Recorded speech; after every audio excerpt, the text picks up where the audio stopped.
Pulau itu dulu bernama Bali. Nama itu kini hanya muncul ketika orang tua ingin bernostalgia, atau ketika papan kayu tua di gudang desa ingin mengingatkan bahwa ia pernah hidup di dunia yang berbeda. Setelah Gaia bangkit dan dunia belajar bernapas dengan cara baru, pulau itu berganti nama menjadi Dewata. Bukan karena para dewa turun dan membangun kuil, tetapi karena manusia berhenti menganggap tempat ini milik mereka sepenuhnya. Hutan tumbuh terlalu cepat, seolah ingin menelan semua bekas beton. Gunung-gunung berdiri terlalu diam, seperti penjaga yang lupa pada sumpah lama. Laut di sekelilingnya tenang. Ketenangan yang tidak mengundang orang untuk berenang terlalu jauh. Di tepi salah satu desa kecil, rumah kayu keluarga Gung Adhara berdiri dengan sikap rendah hati. Tidak besar, tidak megah, tidak mencoba mengesankan siapapun. Dan pagi itu, rumah itu menjadi saksi sesuatu yang dunia anggap tidak penting. Seorang bayi lahir, tangisannya tidak memecah langit, tidak menghentikan angin, tidak membuat sistem berisik. Ia menangis seperti bayi pada umumnya. Tangisan kecil, jujur, tanpa ambisi kosmik. Di luar rumah, para tetua desa berdiri canggung. Mereka sudah melihat cukup banyak keanehan untuk tahu bahwa ketiadaan tanda seringkali lebih berbahaya daripada keajaiban. Tidak ada notifikasi, tidak ada perubahan energi, tidak ada level awal. Salah satu dari mereka menghela napas. Mungkin dunia sudah capek, yang lain mengangguk. Dunia memang terlihat lelah sejak lama.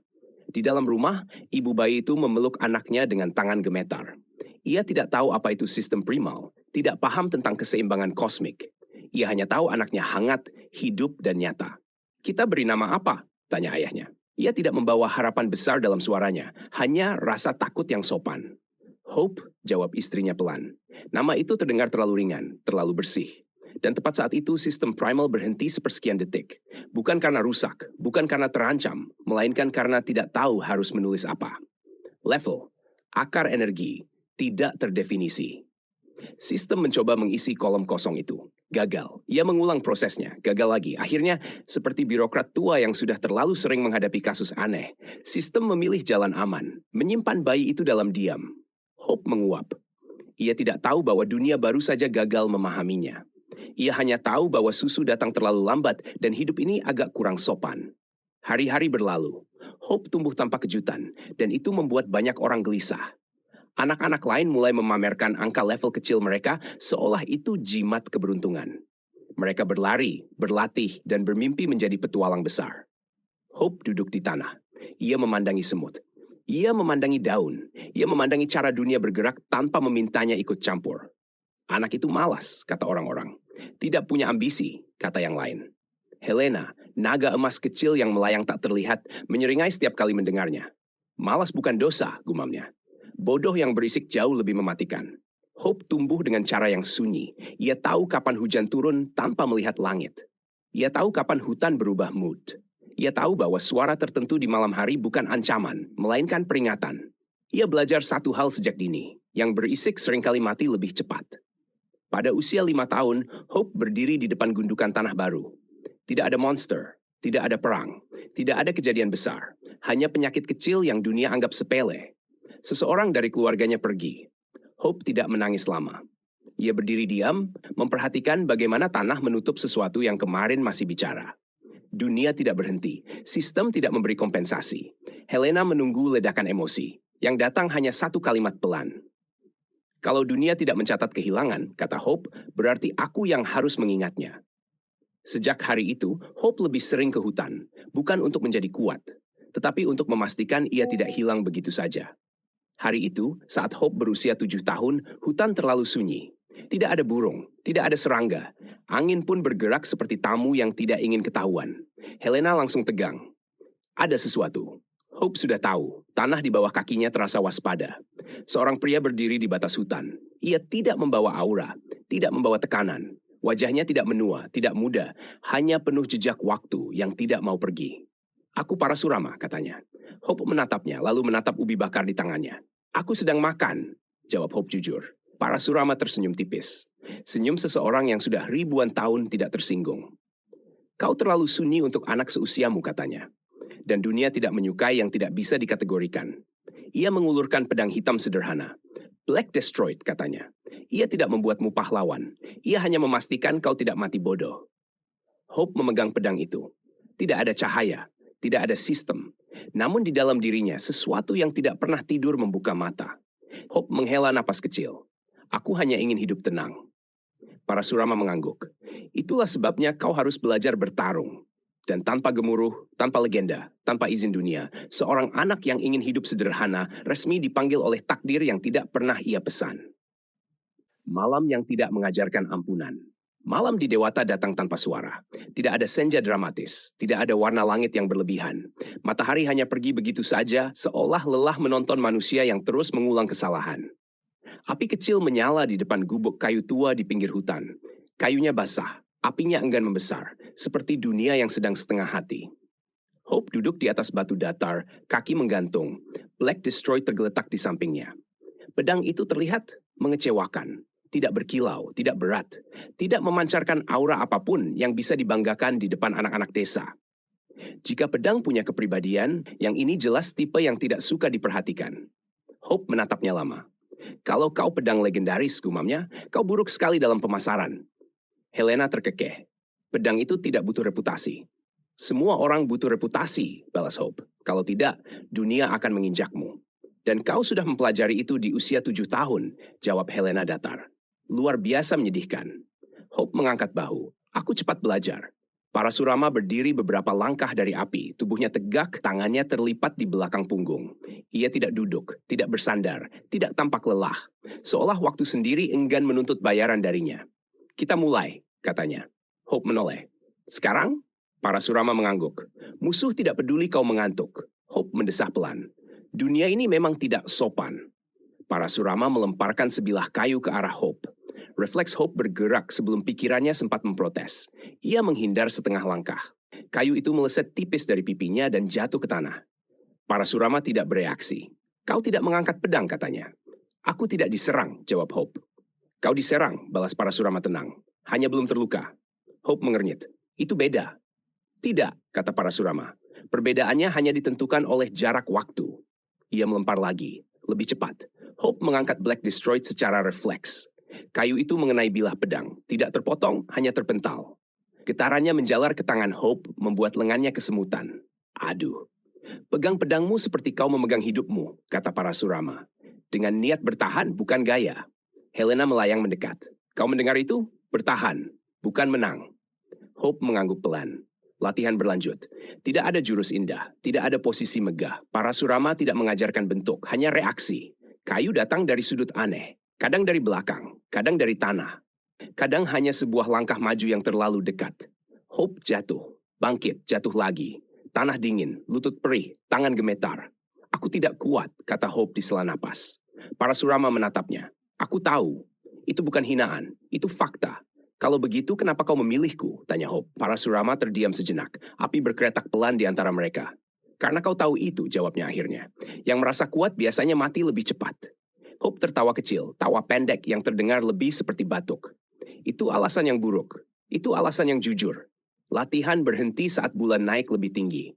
Hope terjatuh lagi. Kali ini tidak langsung bangkit. Dadanya naik turun, napasnya pendek. Parasurama menghampiri dan berdiri di depannya. Dunia akan mengambil banyak hal darimu, katanya. Keluarga, teman, cinta, bahkan keinginanmu untuk hidup sederhana. Hope menatap langit malam. Bintang-bintang tampak jauh, acuh. Aku tahu, katanya pelan. Aku sudah mulai menghitung. Parasurama mengangguk. Baik, hitunglah. Tapi jangan pernah lupa satu hal. Apa? Semakin sunyi jalanmu, kata Parasurama. Semakin keras dunia akan berusaha membuatmu berisik. Hope menutup mata sejenak. Helena melihat sesuatu bergerak di dalam diri anak itu. Bukan ledakan, bukan cahaya, melainkan penyusunan ulang. Seperti seseorang yang diam-diam memindahkan furnitur di dalam rumahnya agar lebih sulit diserang dari luar. Hope berdiri lagi, pelan, tertatih. Aku siap, katanya. Parasurama mengangkat alis. Untuk apa? Untuk besok, jawab Hope. Aku belum siap untuk dunia. Parasurama tersenyum tipis. Itu cukup, katanya, untuk malam ini. Api mengecil, hutan kembali bernapas. Dunia berpura-pura bahwa tidak ada yang berubah. Padahal, di malam sunyi itu, seorang anak belajar satu pelajaran penting. Kekuatan bukan tentang seberapa keras kau memukul, melainkan seberapa lama kau mampu berdiri tanpa kehilangan dirimu sendiri. Hope duduk kembali di batu, memeluk lututnya.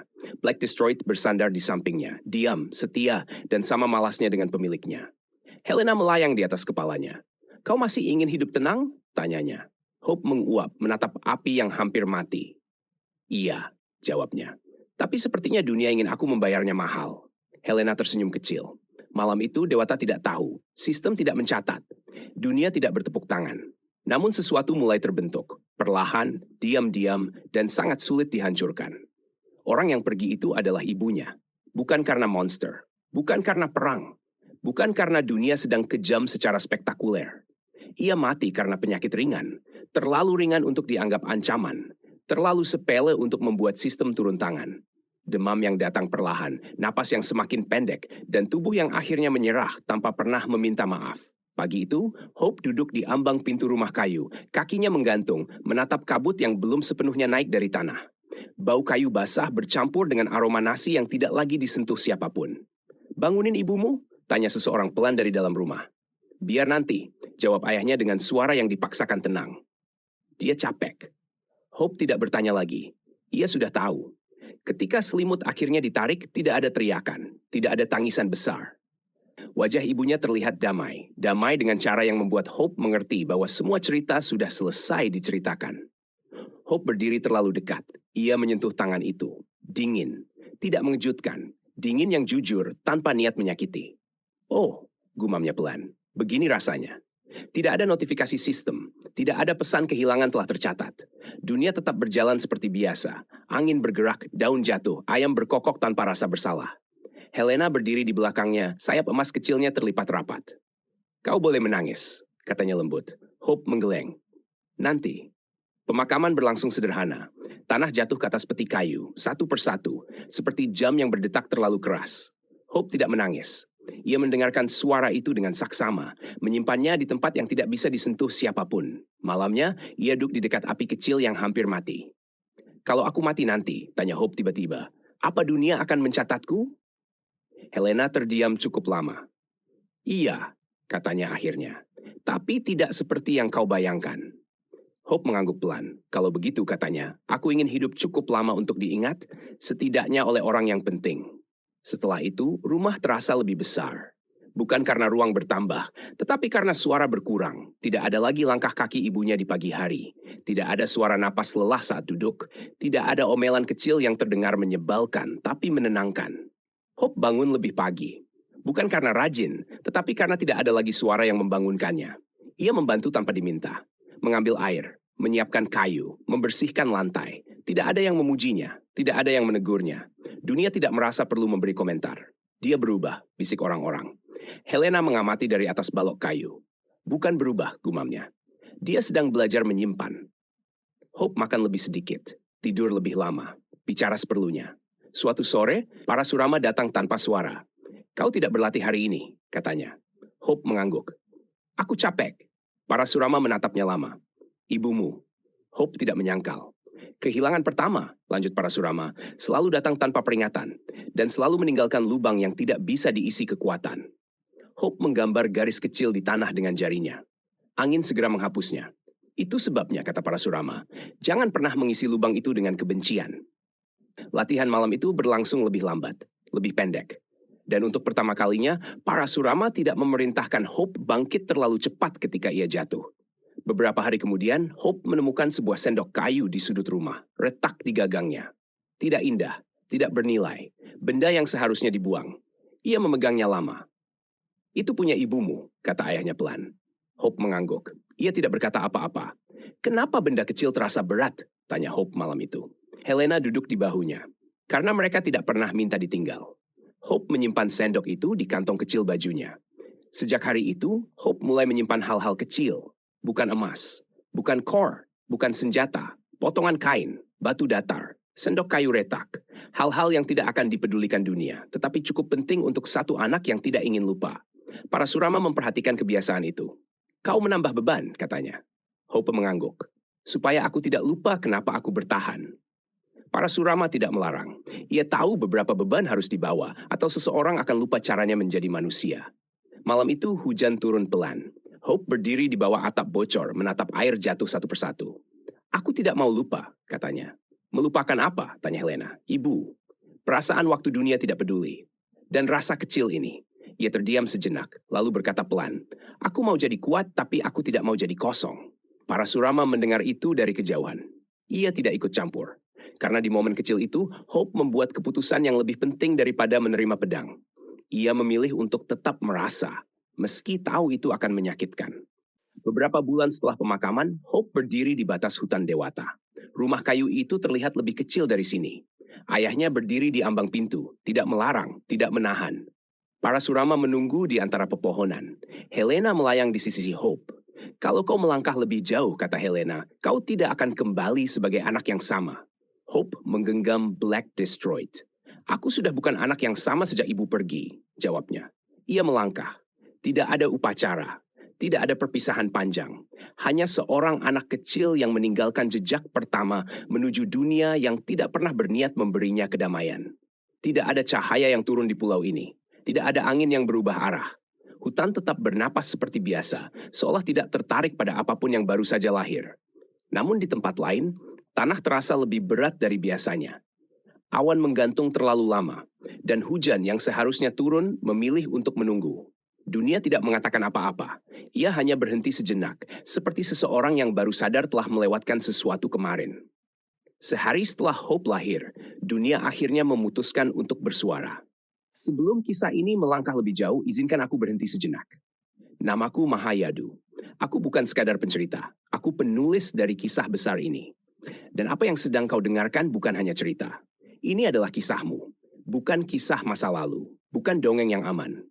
Melainkan kisah tentang masa depanmu. Tentang dunia yang lahir setelah api, setelah runtuh, setelah pilihan-pilihan yang tampak kecil, tapi mengubah segalanya. Judulnya Jejak Waktu. Jika kau masih mendengarkan, berarti sebagian dari dirimu sudah berjalan di dalamnya. Aku Mahayadu. Sekarang aku tidak sedang bercerita. Aku ingin membantu kamu mengerti kenapa kisah ini penting untuk hidupmu sendiri. Bab ini kelihatannya tentang bayi, pedang, dan dunia aneh. Tapi sebenarnya ini cerita tentang hal yang hampir semua orang pernah alami. 1.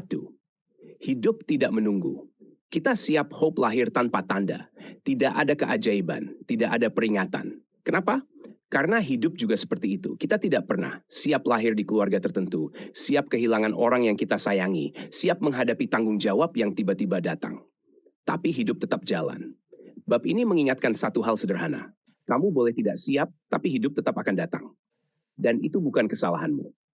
2. Dunia tetap jalan walau kamu sedang hancur. Saat Ibu Hope meninggal, matahari tetap terbit, orang lain tetap makan, dunia tidak berhenti. Ini sering terjadi di dunia nyata. Saat kamu sedih, orang lain masih tertawa, pekerjaan tetap menuntut, waktu tetap bergerak. Ini terasa kejam, tapi ini bukan karena dunia membenci kamu. Dunia memang tidak dibuat untuk menunggu satu orang. Karena itu, bab ini mengajarkan, jangan menunggu dunia mengerti rasa sakitmu. Rawat sendiri luka itu, pelan-pelan. Kenapa Parasurama memilih Hope? Ini penting. Parasurama tidak datang karena Hope hebat. Ia datang karena Hope tidak sok kuat. Hope tahu, ia lemah, ia takut, ia bisa kehilangan. Orang seperti ini biasanya, lebih hati-hati, lebih sadar batas diri, lebih lama bertahan. Dalam kehidupan nyata, orang yang merasa aku kuat, aku bisa sendiri, sering jatuh paling keras. Orang yang sadar aku tidak sepenuhnya siap. Biasanya mencari cara bertahan. Parasurama memilih Hope karena orang yang sadar keterbatasannya lebih mungkin hidup lama. 4. Pedang Black Destroyed itu seperti apa dalam hidup nyata? Pedang itu bukan simbol kehebatan. Dalam hidup nyata, pedang itu bisa berarti satu keterampilan kecil, satu orang yang mendukungmu, satu kebiasaan baik, satu alasan sederhana untuk tetap bangun pagi. Bukan hal besar, bukan sesuatu yang bisa dipamerkan, tapi cukup untuk membuatmu tidak jatuh terlalu dalam. Itu sebabnya pedang ini tidak bersinar. Karena yang benar-benar menolong hidup kita jarang terlihat hebat dari luar. 5. Pilihan terbesar Hope, ini sangat manusiawi. Hope berkata, aku ingin kuat, tapi aku tidak ingin kosong. Artinya apa? Banyak orang memilih, menutup perasaan, menjadi dingin, pura-pura tidak peduli. Karena merasa itu lebih aman. Tapi masalahnya, orang yang terlalu menutup diri memang tidak sakit, tapi juga tidak benar-benar hidup. Hope memilih tetap merasa, meski tahu itu akan menyakitkan. Ini keputusan yang logis, bukan puitis. Tanpa perasaan, kita mungkin bertahan. Tapi tanpa perasaan, kita tidak tahu untuk apa bertahan. Untukmu, pendengar, kalau kamu sering merasa capek tanpa tahu kenapa, merasa hidup datang terlalu cepat, merasa dunia tidak adil tapi juga tidak bisa dilawan, kisah ini bukan menyuruhmu jadi kuat. Kisah ini hanya bilang, bertahan saja dulu, itu sudah cukup. Hope tidak hebat. Ia tidak istimewa di awal. Ia hanya satu anak yang tidak ingin hilang begitu saja. Dan itu alasan yang sangat masuk akal untuk terus hidup. Kalau kamu masih mendengarkan sampai sini, berarti kamu juga sedang bertahan. Dan itu sudah lebih dari cukup untuk hari ini. Hari ketika dunia tidak bisa diam. Wilayah itu dahulu dikenal sebagai Tiongkok Barat.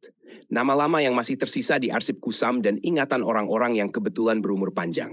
Setelah dunia runtuh dan bangkit dengan cara yang tidak sopan, tempat itu berganti rupa dan nama. Orang-orang menyebutnya dataran Longfeng. Bukan karena naga turun dan menetap, bukan karena ada istana, melainkan karena tanah di sana menolak tunduk pada kebiasaan lama. Mesin boleh dibawa masuk, tetapi cepat atau lambat akan berhenti bekerja. Bukan rusak, hanya berhenti, seperti hewan yang menolak disuruh-suruh. Sebaliknya, tanahnya tenang. Terlalu tenang.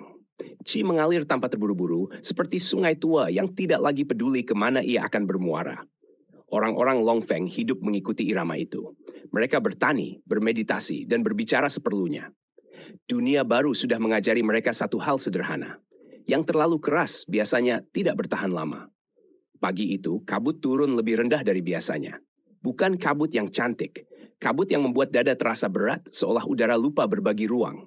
Beberapa pertapa tua membuka mata hampir bersamaan. Bukan karena mimpi, bukan karena doa. Hanya karena tanah terasa salah di telapak kaki mereka. Qi tidak bergerak seperti biasa. Seorang tetua berjongkok, menyentuhkan jari ke batu yang dingin. Berhenti, gumamnya. Tetua lain menggeleng pelan. Tidak, menunggu. Di sebuah desa kecil di lembah, seorang perempuan menahan sakit persalinan. Rumahnya sederhana, dinding tanah, atap kayu yang sudah sering bocor. Tidak ada alat medis canggih. Tidak ada notifikasi sistem. Tidak ada peringatan apapun yang memberi kesan bahwa pagi itu berbeda. Namun alam sudah tiba lebih dulu. Ketika bayi itu lahir, hujan berhenti. Bukan mereda, bukan berpindah. Berhenti seolah seseorang menutup keran langit karena merasa suara air tidak pantas untuk momen itu. Awan menggantung terlalu lama. Cahaya hijau pucat turun lurus, tidak menyilaukan, tidak berusaha mengesankan siapapun. Bayi itu menangis. Tangisannya tidak keras, tidak panjang. Namun udara berubah. Qi yang sejak subuh terasa berat mulai menyusun dirinya kembali, seperti ruangan yang dirapikan setelah terlalu lama dibiarkan berantakan. Di luar rumah, para tetua berlutut hampir bersamaan. Tidak ada aba-aba, tidak ada ritual. Tubuh mereka hanya tahu bahwa berdiri terasa tidak sopan. Tanah bergetar ringan, bukan gempa. Lebih seperti dunia mengangguk pelan, mengakui sesuatu tanpa merasa perlu menjelaskannya. Sistem primal bereaksi. Tidak bingung, tidak ragu. Notifikasi muncul bertumpuk saling menimpa, seperti pikiran yang terlambat menyadari bahwa ini bukan kasus biasa. Level tidak terbaca. Atribut saling bertabrakan, akar energi tercatat ganda, aktif, dan tidak mau disederhanakan. Sistem mencoba mengisi kolom kosong itu. Gagal. Ia mengulang prosesnya. Gagal lagi. Akhirnya, seperti birokrat tua yang tahu kapan harus berhenti berpura-pura mengerti, sistem berhenti menghitung dan mulai menulis. Subjek membawa prinsip pemelihara dan prinsip material serta perang. Catatan itu tidak diumumkan, tidak dikirim ke kota atau ke kekaisaran. Ia menjalar ke tempat-tempat yang masih mau mendengar dunia. Gunung tua, hutan purba, dan makhluk yang tidak perlu diperkenalkan ulang. Tangisan bayi itu berhenti terlalu cepat. Ia membuka mata, dan udara di sekitarnya langsung tenang, seolah dunia baru sadar bahwa ia terlalu berisik. Ibunya memeluknya erat. Tubuh bayi itu hangat, bukan hangat manusia biasa, melainkan hangat seperti tanah setelah hujan pertama. Ayahnya berdiri ragu di dekat mereka. "Apa namanya?" tanyanya akhirnya. Suaranya bergetar, bukan karena takut, melainkan karena perasaan yang jarang muncul tanpa diundang. Perasaan bahwa beberapa nama tidak boleh diucapkan sembarangan. "Mafu," jawab perempuan itu pelan. Nama itu jatuh ke dunia tanpa kilat, tanpa gema. Namun sesuatu di bawah tanah bergerak, dan sesuatu yang sangat tua mencatatnya. Sistem menerima nama itu tanpa koreksi. Untuk pertama kalinya setelah ratusan tahun kekacauan, dunia dan sistem tidak berdebat. Hari-hari berikutnya berjalan seperti biasa. Dan justru itu yang terasa ganjil. Mafu tumbuh seperti bayi lain, menangis saat lapar, tertidur di pelukan ibunya, tertawa tanpa alasan jelas. Namun dunia tidak pernah benar-benar meninggalkannya sendirian. Burung bertengger lebih dekat. Angin mengubah arah tanpa sebab yang bisa dijelaskan. Hewan liar tidak mendekat terlalu jauh, tetapi juga tidak lari. Jika Mafu jatuh saat belajar berjalan, tanah terasa sedikit lebih lunak. Jika ia terbangun di malam hari, udara di sekitarnya terasa lebih hangat. Para tetua memperhatikan tanpa banyak bicara. Anak ini seperti pusat, kata salah satu dari mereka. Dan pusat selalu membawa beban, jawab yang lain. Mereka tidak mengumumkan apapun, tidak ada ramalan, tidak ada penobatan. Hanya satu kesepakatan sunyi yang tidak perlu ditulis. Anak ini tidak boleh tumbuh sembarangan. Malam turun perlahan di dataran Longfeng. Mafu tidur dengan napas teratur, seolah dunia menjaga ritmenya agar tidak goyah. Ibunya terjaga lebih lama dari biasanya. Ayahnya duduk di dekat pintu, berjaga tanpa tahu dari apa. Dan jauh di selatan, di sebuah pulau kecil yang kemarin dipilih dunia untuk tetap diam, seorang bayi lain tidur tanpa cahaya, tanpa sorotan, tanpa suara. Tidak ada yang membicarakannya hari itu. Namun keseimbangan sudah mulai bekerja. Hari-hari di dataran Longfeng berjalan seperti biasa. Matahari terbit tanpa niat mengesankan siapapun. Kabut naik, lalu pergi. Orang-orang bertani, menjemur hasil panen dan duduk diam cukup lama untuk mendengar pikirannya sendiri. Namun sejak Mafu bisa berjalan tanpa jatuh terlalu sering, ada satu hal kecil yang mulai diperhatikan para tetua. Anak itu bernapas dengan cara yang aneh. Bukan sesak, bukan sakit. Justru terlalu teratur, seperti seseorang yang sudah lama berlatih, padahal ia tidak pernah diajari apapun. Saat anak-anak lain terengah setelah berlari, Mafu hanya berhenti sebentar. Lalu kembali bergerak seolah paru-parunya tahu kapan harus bekerja dan kapan harus diam. Ibunya mengira itu kebetulan. Ayahnya menyebutnya bakat. Para tetua memilih tidak memberi nama apapun. Memberi nama terlalu cepat sering berakhir buruk. Suatu sore, Mafu duduk di tepi ladang, memainkan rumput kering di jarinya. Angin bertiup pelan. Tidak ada yang istimewa. Tidak ada alasan bagi dunia untuk memperhatikan. Namun dari arah hutan, sesuatu datang. Bukan tekanan, bukan aura, tidak ada rasa terancam. Justru sebaliknya, udara terasa lebih ringan, seperti seseorang membuka jendela di ruangan yang terlalu lama tertutup. Mafu mengangkat kepala. Di bawah pohon tua yang akarnya mencuat ke permukaan tanah, duduk seekor makhluk yang seharusnya tidak ada di sana. Tubuhnya putih, berbulu halus, berdiri tegak seperti manusia, tetapi wajahnya terlalu jujur untuk disebut manusia. Ia mengunyah buah dengan santai. Mafu menatapnya lama. Makhluk itu berhenti mengunyah. "Kau melihatku," katanya. Mafu mengangguk. "Iya?" Tidak berteriak. Makhluk itu tersenyum lebar. Senyum yang tidak mengandung ancaman atau kebijaksanaan besar, hanya kegembiraan sederhana karena tidak perlu menjelaskan dirinya. "Bagus," katanya. Biasanya yang berteriak cepat capek. Ia berdiri, mengibaskan debu dari kakinya. Gerakannya ringan, seperti dunia tidak terlalu berani menahannya. "Aku Hanuman," katanya. "Aku lewat." "Lewat kemana?" tanya Mafu. "Kemana saja," jawab Hanuman. "Hari ini ke sini." Mafu berpikir sejenak, lalu bergeser sedikit, memberi ruang di batu tempat ia duduk. Hanuman duduk tanpa diminta. Mereka diam cukup lama. Aneh, tapi tidak canggung. "Napasmu tidak salah," kata Hanuman tiba-tiba. Mafu menoleh. "Memangnya ada yang salah?" "Banyak orang bernapas untuk hidup," jawab Hanuman. "Sedikit yang bernapas bersama dunia." Mafu tidak sepenuhnya mengerti, tapi kata-kata itu terasa pas, seperti sepatu yang tidak cantik tapi nyaman. "Tidak ada yang mengajarimu?" tanya Hanuman. Mafu menggeleng. Hanuman mengangguk puas. "Itu lebih baik." Ia berdiri dan berjalan beberapa langkah, lalu berhenti. "Ikut." Mafu bangkit tanpa bertanya kemana. Entah kenapa, ia merasa jika ia tidak ikut sekarang, ia akan lupa caranya. Mereka berjalan menyusuri ladang, melewati sungai kecil, masuk ke hutan tanpa jalur jelas. Hanuman melangkah sembarangan, tetapi selalu tahu kemana kakinya mendarat. "Duduk," kata Hanuman di bawah pohon besar yang daunnya hampir menyentuh tanah. Mafu duduk. "Bernapas," lanjut Hanuman. "Aku sudah," jawab Mafu jujur. Hanuman tertawa. "Iya, tapi kali ini dengarkan." Mafu menutup mata. Awalnya tidak ada apa-apa, lalu suara muncul. Angin, daun, air. Detak kecil yang bukan miliknya sendiri. Napasnya melambat, bukan karena disuruh, tetapi karena dunia memberi ruang. "Jangan tarik," kata Hanuman. "Biarkan." Mafu mengikuti tanpa benar-benar tahu caranya. Anehnya tubuhnya tahu lebih dulu, waktu berjalan. Atau mungkin tidak. Ketika Mafu membuka mata, matahari sudah lebih rendah. Hanuman masih duduk, matanya terpejam, senyum kecil menggantung di wajahnya. "Kau cocok," katanya tanpa membuka mata. "Untuk apa?" tanya Mafu. "Untuk mendengar," jawab Hanuman. "Dan itu lebih jarang dari yang kau kira." Hanuman berdiri. "Aku akan datang lagi." "Kapan?" Hanuman mengangkat bahu. Saat dunia merasa kau perlu diingatkan cara bernapas, ia melangkah pergi ke dalam hutan. Tidak menghilang, tidak memudar. Ia hanya tidak lagi ada. Mafu pulang menjelang senja. Ibunya bertanya kemana ia pergi. Mafu menjawab belajar duduk. Ayahnya mengangguk, menganggap itu jawaban yang aman. Malam itu, Mafu tidur lebih nyenyak dari biasanya. Napasnya mengikuti irama yang tidak diajarkan siapapun. Dan jauh dari sana, di tempat-tempat yang tidak suka disebut, sesuatu yang lebih keras mulai bergerak. Karena ketika dunia menemukan cara untuk bernapas dengan tenang, ia juga mulai menyiapkan cara untuk bertahan dari perang. Aku ingin kita berhenti sebentar di sini. Bukan untuk mengagungkan tokoh, bukan untuk mengagungkan dunia, tapi untuk memahami apa sebenarnya yang sedang dibicarakan oleh kisah ini. Bagian ini dimulai dengan satu hal sederhana. Hari ketika dunia tidak bisa diam. Kenapa dunia tidak bisa diam? Karena ada sesuatu yang lahir tanpa ribut, tapi dampaknya besar. Dalam hidup nyata, hal seperti ini sering terjadi. Bukan kejadian besar yang membuat hidup kita berubah, tapi kejadian kecil yang datang tanpa peringatan. Seorang anak lahir, tidak di rumah sakit besar, tidak dengan alat canggih, tidak dengan pengumuman. Tapi alam bereaksi lebih dulu. Hujan berhenti, udara berubah. Orang-orang tua merasakannya tanpa bisa menjelaskannya. Ini bukan tentang kekuatan super. Ini tentang kehadiran yang membuat sekitar kita menyesuaikan diri.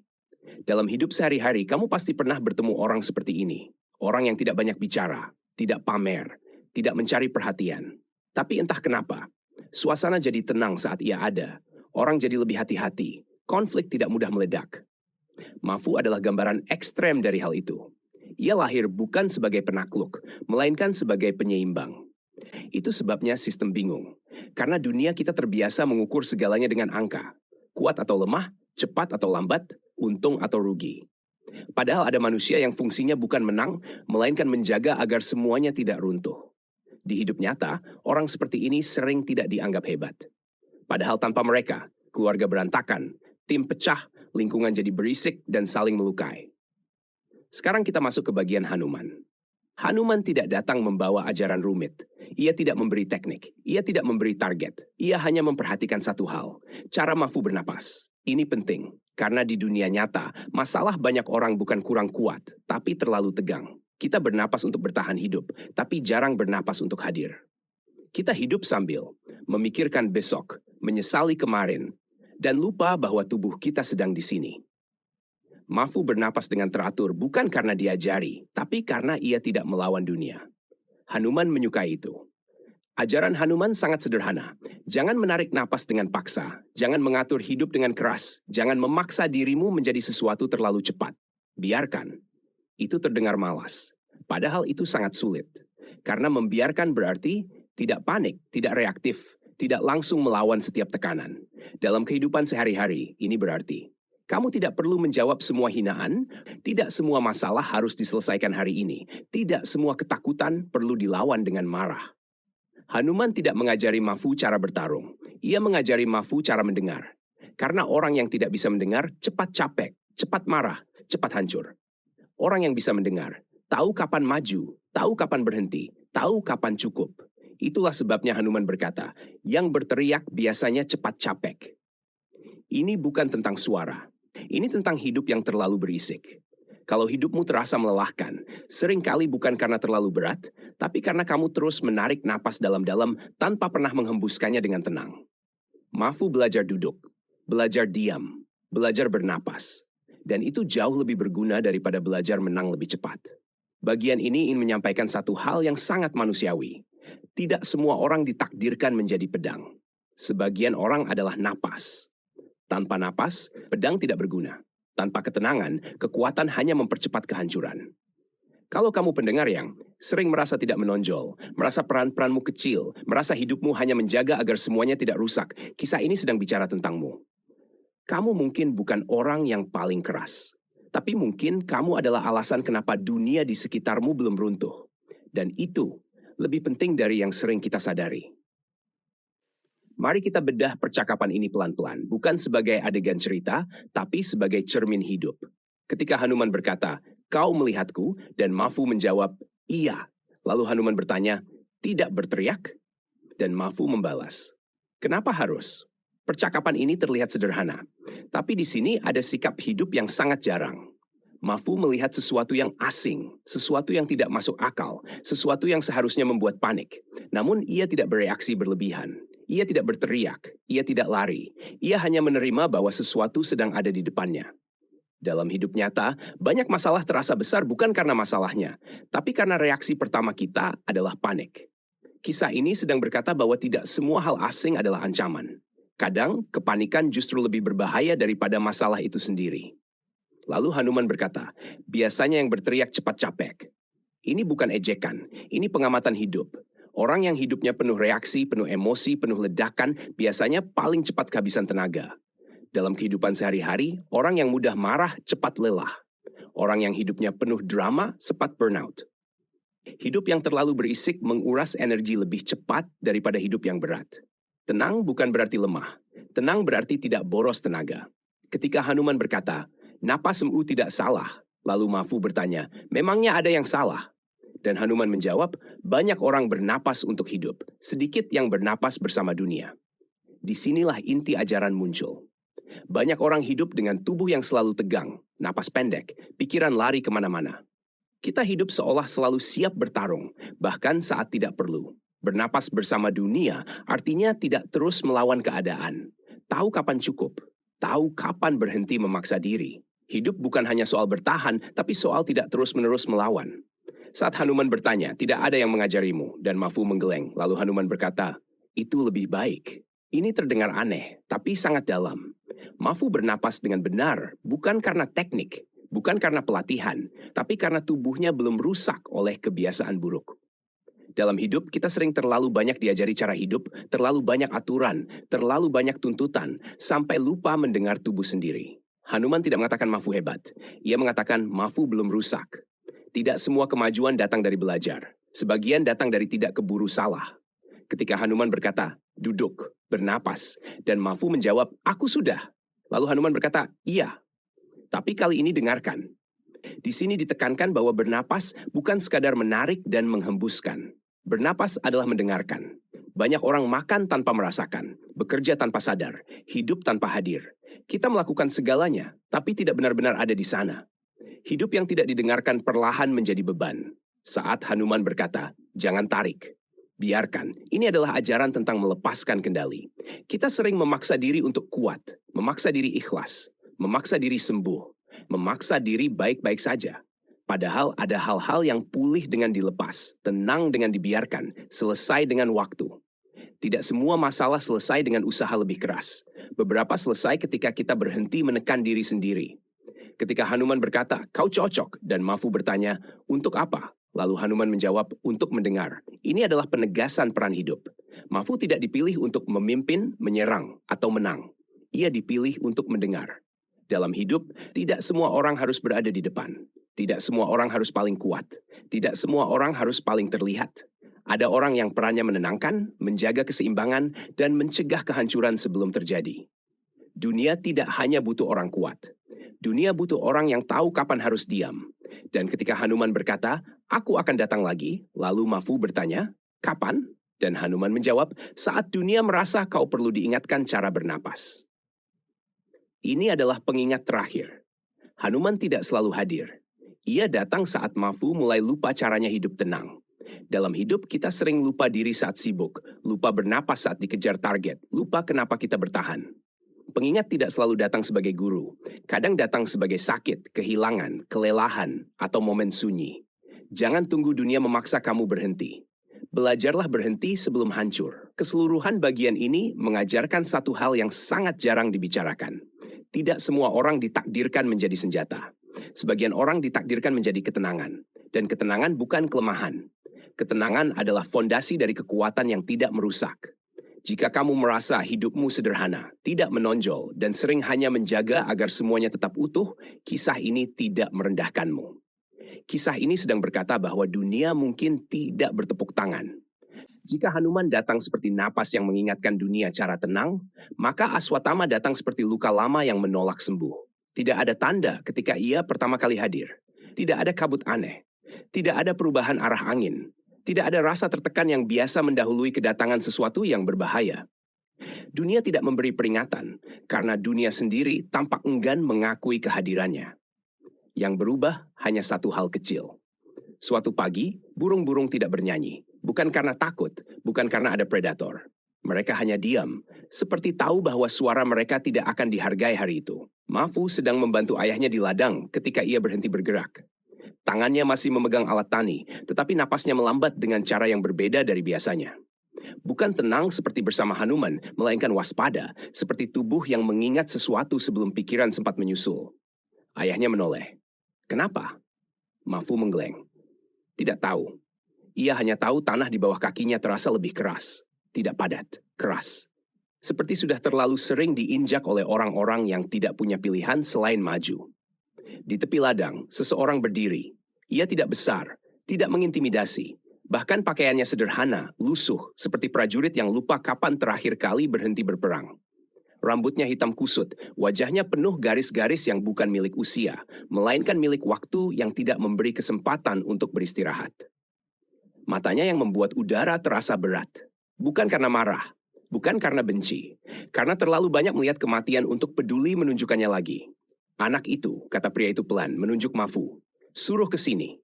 Nada suaranya datar, tidak memerintah, tidak meminta. Namun ayah Mafu tahu mana kalimat yang tidak boleh ditawar. Ia menepuk bahu Mafu pelan. Pergi. Mafu melangkah. Setiap langkah terasa seperti melewati batas yang tidak terlihat. Ketika ia cukup dekat, pria itu menatapnya lama. Tidak ada pujian. Tidak ada pengakuan. Kau bernapas dengan benar, katanya akhirnya. Mafu teringat Hanuman. Tapi itu tidak akan cukup, lanjut pria itu. Kenapa? Tanya Mafu. Karena dunia tidak selalu ingin seimbang, jawabnya. Kadang dunia hanya ingin menang. Ia berbalik. Ikut. Mafu mengikuti. Mereka tidak berjalan jauh, tetapi ladang terasa semakin jauh di belakang. Udara berubah. Bau tanah digantikan oleh bau besi tua dan darah kering. Bau yang seharusnya tidak ada di tempat seaman ini. Namaku Aswatama, kata pria itu tak menoleh. Aku tidak datang untuk membuatmu baik. Mafu diam. Aku datang, lanjut Aswatama, agar kau tidak mati bodoh ketika kebaikanmu ditabrak dunia. Mereka berhenti di tanah lapang kecil yang dikelilingi batu. Tidak ada tanda latihan, tidak ada senjata, tidak ada apapun yang terlihat berguna. Aswatama berdiri berhadapan dengan Mafu. Serang aku, katanya. Mafu berkedip. Aku tidak bisa. Aku tahu, jawab Aswatama. Itu masalah pertamamu. Ia melangkah maju, tidak cepat, tidak kuat. Namun Mafu tersandung mundur, napasnya terhenti sesaat, bukan karena pukulan, karena niat. Aswatama berhenti tepat sebelum menyentuhnya. Kau merasakan itu? Tanyanya. Mafu mengangguk, jantungnya berdegup terlalu keras. Itu rasa kalah, kata Aswatama. Tanpa luka, tanpa darah, dunia akan sering memberimu ini. Ia mundur satu langkah. Sekarang berdiri. Mafu berdiri. Aswatama melempar segenggam kerikil. Tidak ke arah wajah, tidak ke dada. Ke kaki. Mafu tersandung dan jatuh. Aswatama tidak menolongnya bangkit. Bangun, katanya. Mafu bangkit. Kerikil kedua datang lebih cepat. Kali ini mengenai lengan. Tidak sakit, tapi cukup untuk membuatnya kehilangan keseimbangan. Bangun, ulang Aswatama. Latihan itu berlangsung lama. Tidak ada jurus. Tidak ada teknik indah. Hanya jatuh, bangun, dan memahami bahwa dunia tidak akan berhenti hanya karena kau kelelahan. Ketika matahari mulai condong, Mafu terjatuh lagi dan kali ini tidak langsung bangkit. Aku capek, katanya jujur.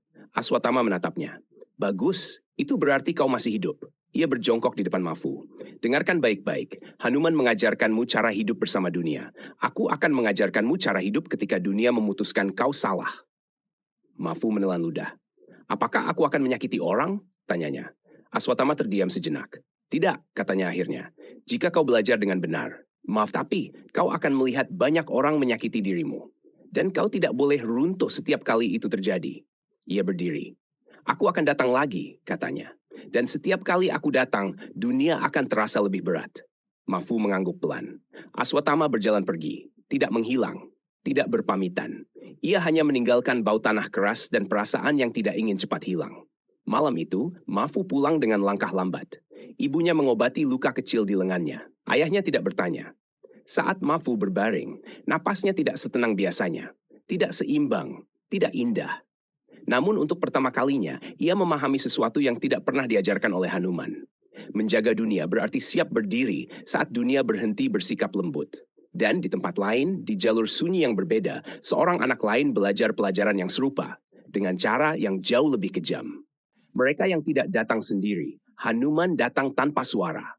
Aswatthama datang tanpa ampun. Dan dunia, seperti biasa, merasa itu belum cukup. Beberapa tahun berlalu tanpa upacara. Mafu tumbuh.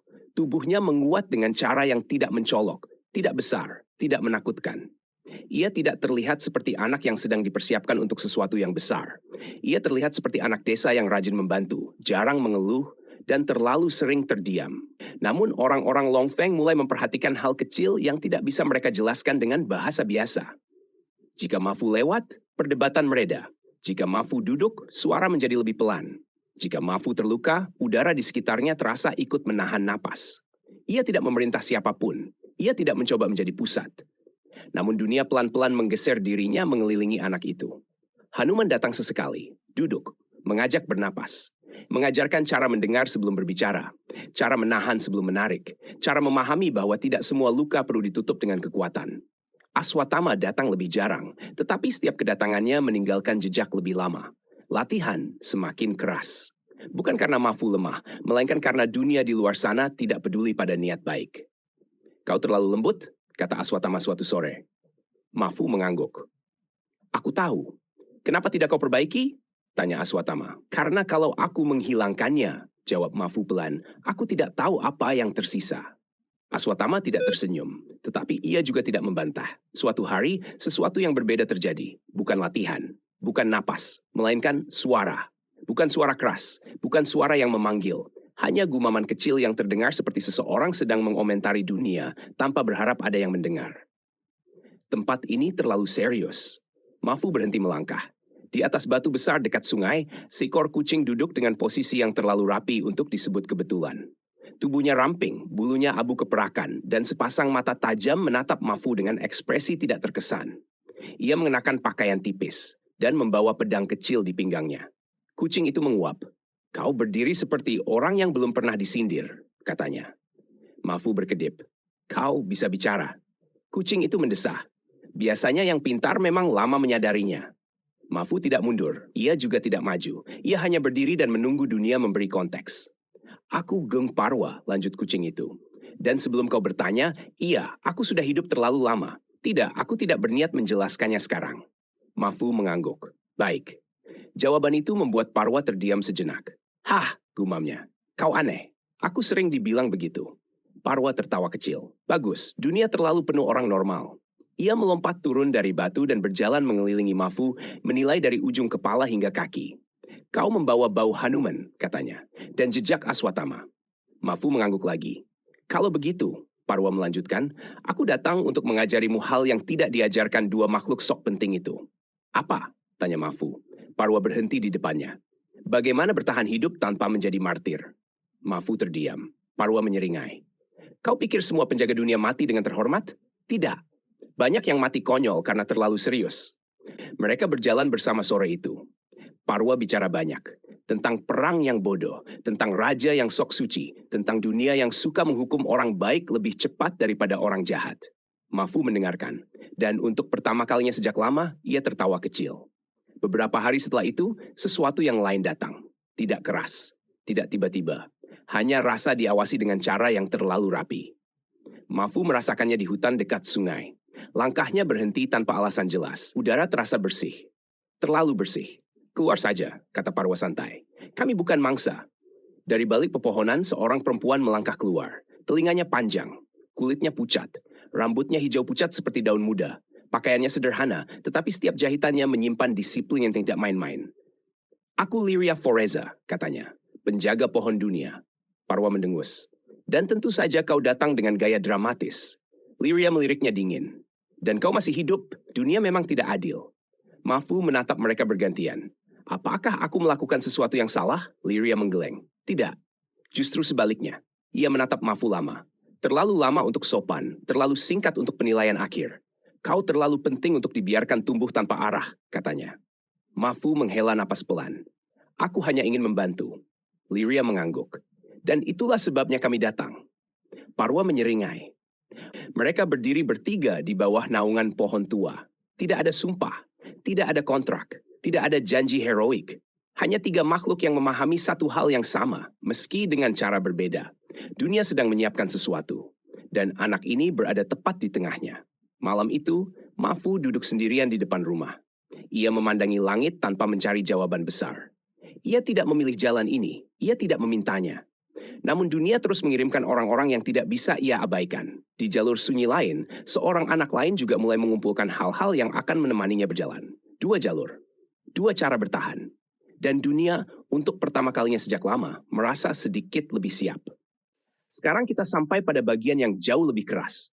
Jika sebelumnya dunia mengajarkan cara bernapas, di sini dunia mulai mengajarkan cara tidak hancur. Aswatama datang tanpa tanda.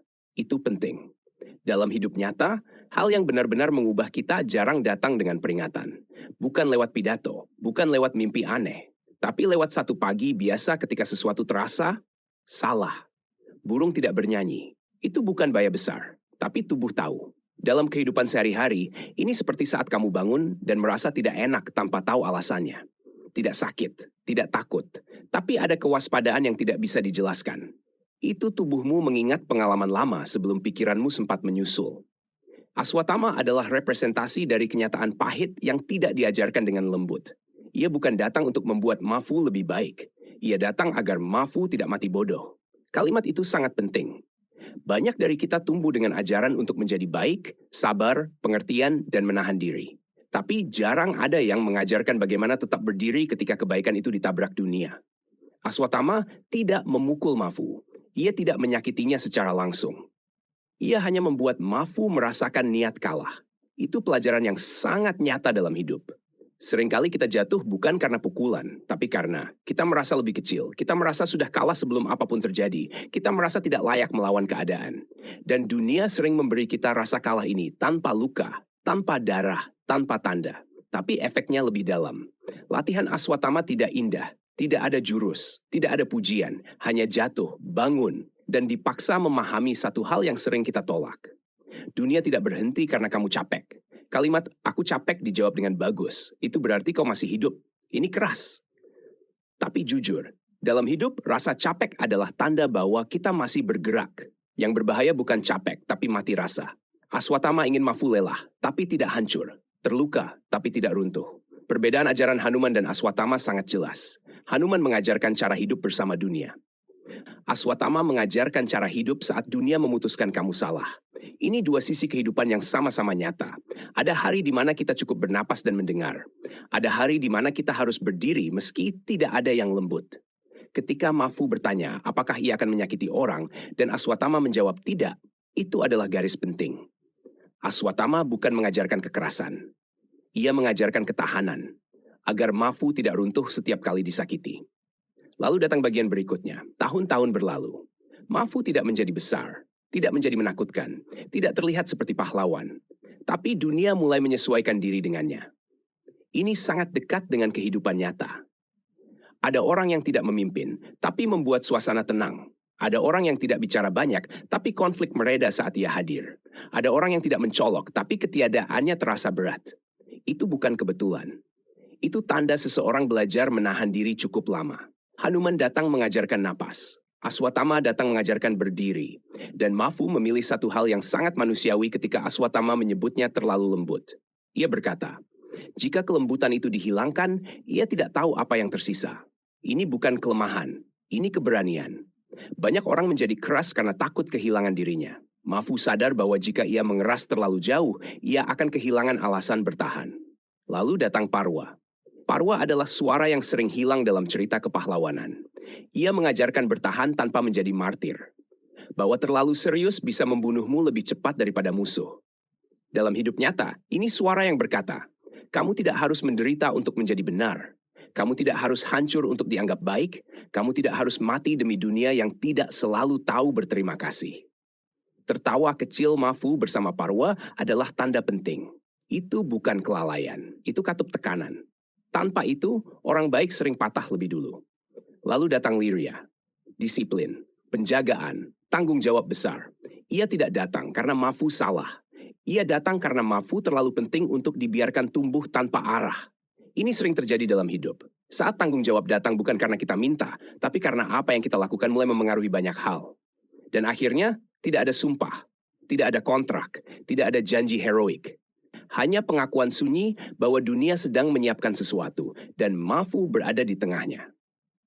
Bab ini ingin menyampaikan satu kebenaran yang sangat manusiawi. Hidup tidak hanya butuh orang yang bisa bernapas dengan tenang. Hidup juga butuh orang yang bisa berdiri saat tidak ada yang lembut. Dan tidak semua orang kuat karena keras. Sebagian kuat karena tidak menyerah pada pahitnya dunia.